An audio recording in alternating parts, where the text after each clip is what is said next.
سیرک آیلوی ویلیام کارویچ سر از ماه مارت سال 2020 هنرنمایی را متوقف نموده در یک پاره زمین جنوبی فرانسه لنگر زده است.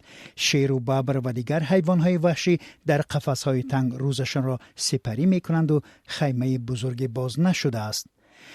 کارویچ انتظار دارد که گوشه‌نشینی به زودی خاتمه یافته هنرنمایی در سیرکش از سر گرفته شود.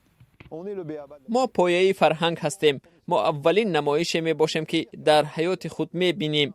این عنعنه فرانسه است که باید ادامه یابد. انسان ابتدا نه به تئاتر و یا کینو بلکه به سیرک می رود.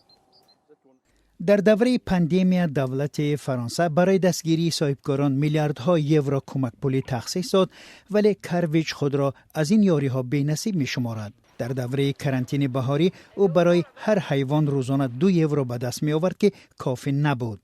حالا از آن 2 یورو هم درکی نیست.